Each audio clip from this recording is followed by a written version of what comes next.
Hello, this is Brian Rowe with Mythic MTG Tech doing another modern video today. I'm looking at the banned list and trying to figure out which of the cards will be unbanned next. Part of that process is going through each of the cards and talking about why they're on the list. If you have a guess as to which card is going to be unbanned next, please leave it in the comments. And if you disagree with any of my analysis, or if I miss any points on any of the cards that you think are crucial for people understanding why they're on the ban list, please feel free to add those to the comments. This is one of the more interesting research topics that I've done recently. There are so many cards on this list, and it's been moving so quickly that I know it's upset some players. I actually like that the DCI is keeping the format fresh and changing it up a lot. I'm going to be doing this chronologically, so I'm starting out with the really early cards. If a card has been put back in the format, obviously I'm not going to be talking about those.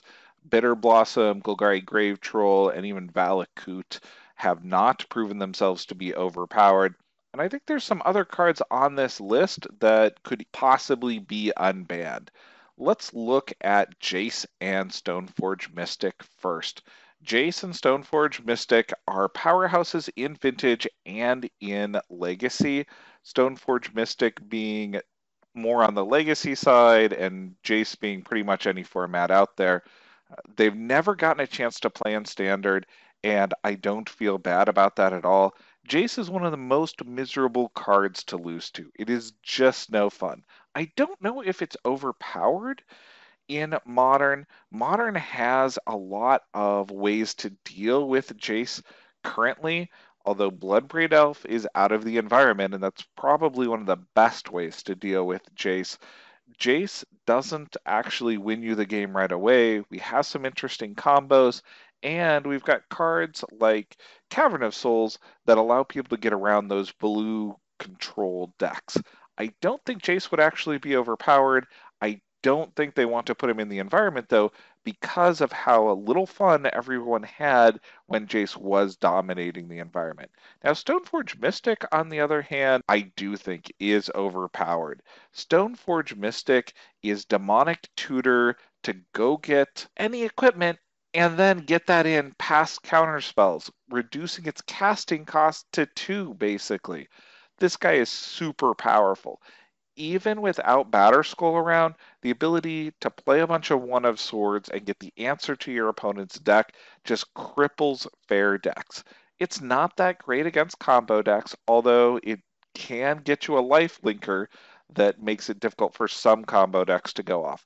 Overall, I do not expect to see Stoneforge Mystic come back, or if they did decide to bring Stoneforge Mystic into Modern, they may ban Batterskull, which I think is a bad idea. If you remove one card from this list just to put another card on the list, you're going to make people more unhappy than happy. Now, as I was mentioning with Jace, Jace is super powerful as a Planeswalker.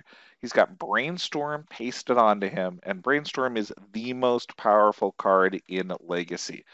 You can cast it every turn. Unsummon is also there to be able to defend himself. This is really the gold standard of a Planeswalker. The ability to create card advantage, have a way to defend himself, and then an ultimate that eventually wins the game. I still don't know if this card is overpowered in Modern, but I don't expect to see it back anytime soon. It is really powerful in Legacy when it actually hits the table, and most of the answers that have been put in to try to deal with Jace in Legacy are not legal in Modern. True Name Nemesis is not legal in Modern. Council's Judgment is not legal in Modern. Sensei's Dividing Top is not too powerful. It slows games down to a grinding halt where you cannot bear to play them. I've played against a lot of Miracles players. I played Miracles myself for a short period of time. Watching someone who doesn't know what they're doing top again and again and again and again drags games down. This is banned based on what it does to play. It will never be unbanned in Modern. Dark Depths. Now this is a combo one that is super scary. The ability to bring out a 20/20 as early as turn 2 or turn 3 or 4 uncounterable is nuts. We have very few ways in Modern to deal with that 2020. Path to Exile being one of the few answers that are out there because it's indestructible. Caracas is not legal in Modern. I think this is just way too fast and will not be unbanned anytime soon. Now, looking at the equipment that started out on the ban list, we've got 3 pieces here, and at least 2 of them I think are definitely way overpowered. Umezawa's Jitte dominates the board. Once it gets a few counters on it, there's no way for your opponent to come back. The new legendary rule has made it so that your opponent can't play one to cancel yours. It's very, very difficult to deal with, and it doesn't need to connect to your opponent to get those advantages. It just needs to actually be involved in combat and have the creature deal damage. This is a card that would warp the fair decks a lot. I don't expect to see it back. Skullclamps is just nuts, especially in robots. The ability to give robots a massive card advantage is not a good idea. Robots is a super powerful deck as it is currently.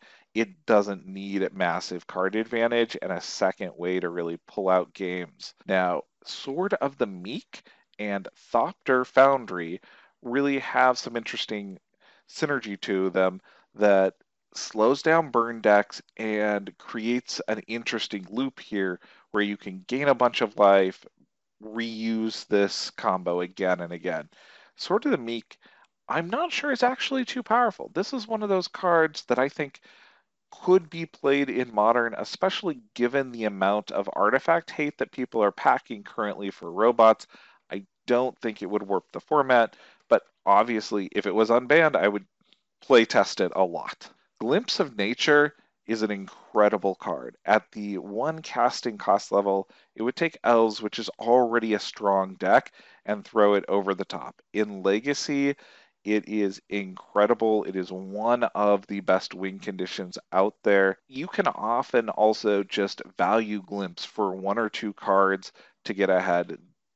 Drawing a Glimpse is almost never bad in Elves. If you have no cards in hand, no creatures, yeah, it's pretty bad at that point.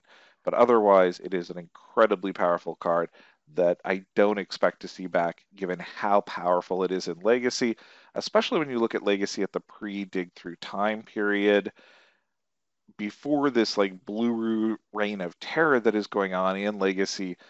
Glimpse of Nature was one of the 2 real powerhouses behind the Elves deck, which is a great deck. Chrome Mox has the ability to really accelerate people, and if Modern is going to stick to what I think is one of the smartest things they've done, is try to say no combos in the first 2 turns, that it needs to be turn 3 inconsistently or turn 4, 5, or 6 consistently, then you've got to keep Chrome Mox out. Chrome Mox is just too good for creating really fast mana. Mental Misstep is a really interesting one. This card was banned super quickly in Legacy. It was a powerhouse in Legacy. Everybody was using it. I definitely can see why they want to keep it out of the environment. It just hits too many 1 casters that are staples, and it gives control a huge advantage.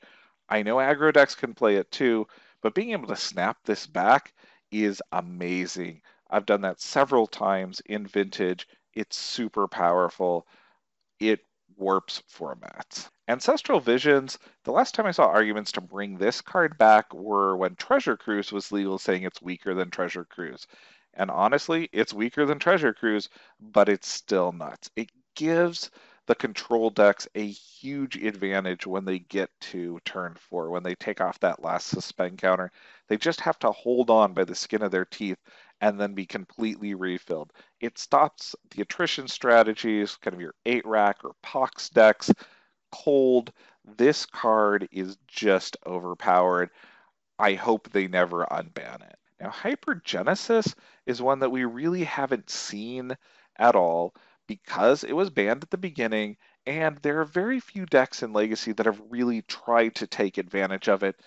Show and Tell is a much more popular combo based on getting the same broken creatures in play.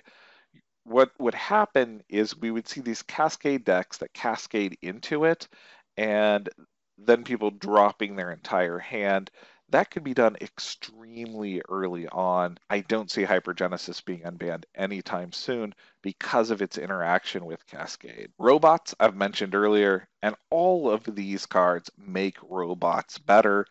As long as robots is a huge part of the meta, I don't think we're going to see these guys unbanned ever. Now, moving into September here, we had a series of bannings that really focused on combo or always good cards. Cloudpost, Preordain, Ponder, Green Sun Zenith, Blazing Shoal, and Rite of Flame. I'm going to start with Cloudpost here because this is one of the few that I did not get to play against. I played it a pretty good amount in Legacy, and I really like it, even in an environment full of wastelands. If it wasn't for how fast some of the combos can be, this would be my favorite of the fair decks out there. For a little while, I was advocating that this could be unbanned in Modern, and then I really went back and looked at the deck list. These are significantly better than Urzatron. They would replace the Urzatron deck list, and I think they're over the top powerful for the level that you're looking at currently in Modern. Now, it doesn't mean that there aren't decks that could beat this. This is very similar access-wise to Urzatron, and we have some decent cards, but I think we need one more really strong way to shut a deck like this down before it could really be unbanned. Green Sun Zenith, this is one of those that I was really, really surprised they banned. It's such a fair looking card to me until you look at Dryad Arbor. It is free ramp at pretty much any level, and it is always good. There isn't a time in which you are sad about drawing this card. If for some reason they ban Dryad Arbor, which I don't think they'll ever do, Green Sun Zenith would be a much fairer card in Modern. I think instead what they're going to try to do is reprint this card with some slight changes to it, maybe a little bit higher casting cost or some type of a negative to cast it, something that rebalances it some. This is one I don't expect to be unbanned. Now, Rite of Flame, it really enables the Storm decks, and right now, if you look through kind of the Moto results and some of the trial results that have been happening, you see an occasional Storm deck here and there. But anything that makes the Storm deck faster or more consistent, I really doubt them unbanning, which gets us to Ponder and Preordain. These two cards are amazingly good. Compare them to Serum Visions, which is all over the place right now, and Ponder is just at least 3 times better. You see twice the number of cards. I don't think this will ever be unbanned. I'm slightly confused on why it is still legal in Legacy. It is such a good card. Preordain is significantly weaker. I'm okay with it in Legacy, but both Brainstorm and Ponder could seriously hit the banned list in Legacy, and I would be okay with that. The decks that really use those have such amazing consistency, and they enable combo to go off way too quickly. Blazing Soul is a really weird one. It just shocks me that it is on the list, and I understand why. When you add it to Glistener Elf or Blighted Agent, this idea of being able to attack on turn 2 and win is nuts. I think that's more a problem with Infect than with Blazing Shoal, but as long as Infect is legal, we will never see Blazing Shoal come back. Now, Wild Nikado already came back, and I'm super happy about that. I think more people need to brew with the kitty. The kitty rocks. Punishing Fire is out because of its grindy advantage that it gives to certain decks. I am really surprised that it is still out at this point. There's a lot of good graveyard hate in the environment. The environment has some decent combo decks. I don't think that Punishing Fire would really keep down the aggro decks as much as people believe that it would. And the kind of zoo decks that are mid-range are almost unaffected by it. It really hits their mana dorks hard if they are a larger zoo variety. This is one that I could see coming back, or if for any reason Grove of the Burn Willows gets banned, then Punishing Fire is certainly coming back. Although between the two cards, the Grove is much fairer of the two. I would be happier to leave Punishing Fire banned than ban Grove. Bloodbraid Elf and Seething Song are the next ones coming in January of 2012 here. And I understand why Seething Song is gone. We're trying to hit those combo decks, especially Storm. Completely get it. Bloodbraid Elf, though, I think they banned the wrong card to really keep Jund down. Jund is already a really good deck, though. I don't think the elf was the biggest problem. I think the bigger problem was somebody else we'll see on this list later. There's a lot of people starting to push to get the elf back into Modern, and I would actually be okay with that given where cards like Collected Company are.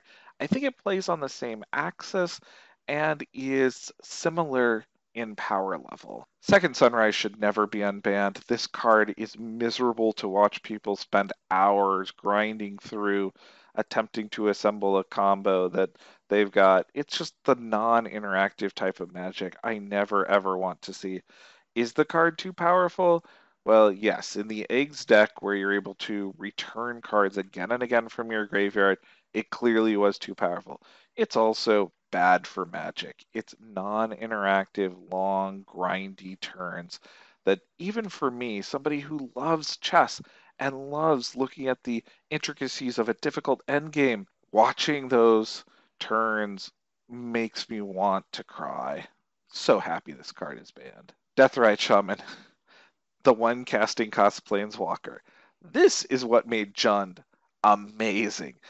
Second turn Liliana, the ability to have a mana dork in black. Third turn, very consistently get a Bloodbraid Elf out.